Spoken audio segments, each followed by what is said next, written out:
এই যুদ্ধাপরাধীদের বিচার কেন করলাম তার প্রতিশোধ নেওয়ার জন্য কিন্তু এই ট্রাইব্যুনালে আমাদের বিচার হচ্ছে। তার কারণ যেসব অপরাধের কথা বলা হয়েছে, একটা অপরাধও তো আমি করি নাই বা আমরা কেউ করিনি। যেমন আবু সাইদের হত্যার কথাই ধরো, আবু সাইদকে হত্যা করার কথা বলা হয়েছে। আবু সাইদের বাবা সে যখন সাক্ষী দিল কি বলছে, সারা বিশ্ব জানে আবু সাইদ বুক পেতে গুলি নিয়ে মারা গেছে। আবু সাইদের বাবা ট্রাইব্যুনালে যে সাক্ষী দিল, তার ছেলের মাথার পিছনে গুলি, যখন তাকে গোসল করায় তখনও মাথার পিছনে রক্ত। যদিও মামলা চলাকালীন সময় প্রসিকিউটর বলছিল যে পিছনে না পিছনে সামনে সামনে, তারপরে আবার পরবর্তীতে এক সাংবাদিকের প্রশ্ন সে বলছিল হ্যাঁ মাথায় পিছনের কথাটা বলা আমার ভুল হয়ে গেছে। মানে সাক্ষী যাদের শিখিয়ে পড়ে নিয়ে এসেছে তারা আসলে সঠিক কথা বলতে পারেনি। আবু সাইদের হত্যা, মুগ্ধর হত্যা, তারপরে 7.62 বুলেট যেটা ব্যবহার করা হয়েছে 2024 সালের 15ই ফেব্রুয়ারির পর থেকে, আমি সেখানে একটা জুডিশিয়াল এনকোয়ারি কমিশন গঠন করে দিয়েছিলাম হাইকোর্টের জজ সাহেবকে দিয়ে। ডক্টর মোহাম্মদ ইউনূস কিন্তু সেই এনকোয়ারি করতে দেয় নাই। অবৈধ অস্ত্র, থানা লুট করে অস্ত্র, সেগুলি কোথায় গেল সেগুলি খোঁজ করে নাই। দেখা যাচ্ছে এখানে যত মানে একটা মনে হচ্ছে একটা রাজনৈতিক প্রতিহিংসা চরিতার্থ করার জন্য মুক্তিযোদ্ধা পরিবার এবং জনগণের ভোটে নির্বাচিত জনপ্রতিনিধি, সর্বোপরি আওয়ামী লীগের নেতৃবৃন্দ এবং আমার বিরুদ্ধে মামলা, এবং সেই মামলায় কোনো আর্গুমেন্ট কিছুই লাগবে না। তারা নিজেই একজন আইনজীবী ঠিক করে দিয়েছে। সেই আইনজীবী আবার যখন জজ সাহেবের সাথে কথা বলে সেটাও আবার প্রচার হয়ে গেছে যে সে আইনজীবী খুব ভালো ভালো কথা বলছিল যে আমাকে মুক্তি দিতে হবে, আমার কোনো অপরাধ নেই ইত্যাদি ইত্যাদি। আবার জজ সাহেবকে বলছে আমার তো এই কথাগুলি বলতেই হয়, আমি তো বাইরে অন্য কথা বলতে পারি না, কাজে আমাকে তো বলতেই হবে হ্যাঁ যে না ফাঁসি দেওয়া যাবে না। আমি কি বলতে পারি যে ফাঁসি হোক? একবার আপনারা চিন্তা করে দেখেন তো কি বিচারটা হচ্ছে বাংলাদেশে, কোন বিচারটা হচ্ছে? তো এই হলো বাংলাদেশের অবস্থা। সেখানে আইনজীবীদের ঢুকতেও দেওয়া হচ্ছে না, যেটা এখান পান্না বলছেন উনি যাবেন, যায়নি। আর আমার বিরুদ্ধে যে মামলা, আমি তো কোনো নোটিশ কিছুই পাইনি, আর আমার তো ঘর বাড়ি কিছুই নাই, ঠিকানাই নাই এখন এই অবস্থা। তো সেগুলো আমরা কেউ কিচ্ছু জানিও না, কিন্তু বিচার হয়ে গেছে, বিচারের রায়ও দিয়ে দেবে। তো এই যে ক্যাঙ্গারু কোর্টের থেকেও জঘন্য একটা কোর্টের যে বিচার, এটা তো কোনো ন্যায় বিচার পাওয়া না, এটা তো একেবারে রাজনৈতিক প্রতিহিংসা চরিতার্থ করা হচ্ছে বলে আমাদের ধারণা।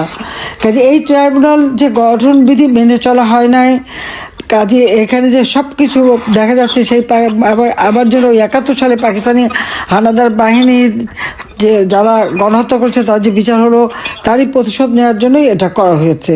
কাজে আজকে আমরা দীর্ঘদিন আমাদের হাজার হাজার লক্ষ লক্ষ নেতাকর্মী ঘর বাড়ি হারা, তাদের উপরে নির্যাতনের চরমভাবে শিকার। তো আমরা আজকে যে আন্দোলনের ডাক দিয়েছিলাম লকডাউন, এই লকডাউনে আমি বলবো যে আমাদের আওয়ামী লীগ এবং সহযোগী সংগঠনের নেতৃবৃন্দ, সাধারণ শ্রেণী পেশার মানুষ, প্রবাসীরা, দেশে বিদেশে সকল বন্ধুরা এবং বিভিন্ন শ্রেণী পেশার জনগোষ্ঠী প্রত্যেকে যে অকুণ্ঠ সমর্থন দিয়েছেন, এবং এই যে প্রতিকূল অবস্থা, সেই মানে ইউনূসের যে জঙ্গি বাহিনী, কারণ ইউনূস ক্ষমতা এসে সমস্ত জঙ্গিদের ছেড়ে দিয়েছে, মুক্ত করে দিয়েছে, হত্যাকারীদের ছেড়ে দিয়েছে। এই তারা যে অস্ত্র শস্ত্র নিয়ে তারপরে বিভিন্নভাবে কুপিয়ে মানুষ মারা, লাঠি দিয়ে পিটিয়ে মারা, গুলি করে মারা, এইগুলি করেছে। আজকে এত ভয় ভীতি, এত মামলা হামলা, তারপরেও জনগণ রাস্তায় নেমেছে এবং তারা এর প্রতিবাদ করেছে, এবং এই লকডাউন প্রোগ্রামটাকে সর্বাত্মকভাবে তারা সফল করেছে বলে আমি আপনাদের কাছে, আমাদের প্রবাসী যারা, তারা বাংলাদেশের জনগণ, আমার দলের নেতাকর্মী সকলের প্রতি আমি কৃতজ্ঞতা জানাচ্ছি যে আজকে এই যে প্রতিবাদের মধ্য দিয়ে আমার মনে হয় যে ইউনূস ক্ষমতা দখলের পর থেকে বাংলাদেশের মানুষ যে একটা শ্বাসরুদ্ধকর পরিবেশে ছিল, তারা যে একটা হতাশায় ভুগছিল, তারা ভেবেছিল তাদের জন্য বলার বোধহয় কেউ নাই, কিন্তু আওয়ামী লীগ জনগণের পাশে আছে, জনগণের পাশে থাকবে, এবং জনগণের কল্যাণে আওয়ামী লীগ চিরদিন কাজ করে এবং সেইভাবেই কাজ করে যাব। আজকে সেই স্বস্তিটা মানুষের মাঝে ফিরে এসেছে। তবে আমাদের এই সংগ্রাম গণতন্ত্র পুনরুদ্ধারের সংগ্রাম, জনগণের ভোটের অধিকার আদায়ের সংগ্রাম, দেশের মানুষের নিরাপত্তা শান্তি নিশ্চিত করবার সংগ্রাম এবং যত আমাদের রাজবন্দী তাদের মুক্তি, মিথ্যা মামলা প্রত্যাহার এবং মানুষের জীবন মান উন্নত করা, আর্থসামাজিক উন্নয়নের লক্ষ্যে আওয়ামী লীগের সংগ্রাম অব্যাহত থাকবে। এবং আমাদের এই সমর্থন দেওয়ার জন্য সবাইকে আমি ধন্যবাদ জানাই। এবং আন্তর্জাতিক ক্ষেত্রে যে সমস্ত বন্ধুরা আমাদের বন্ধুপ্রতিম দেশ এবং যারা আমাদের সমর্থন দিচ্ছেন, জনপ্রতিনিধি সকলকে আমি আমার ধন্যবাদ জানাই, কৃতজ্ঞতা জানাই, সবাইকে ধন্যবাদ।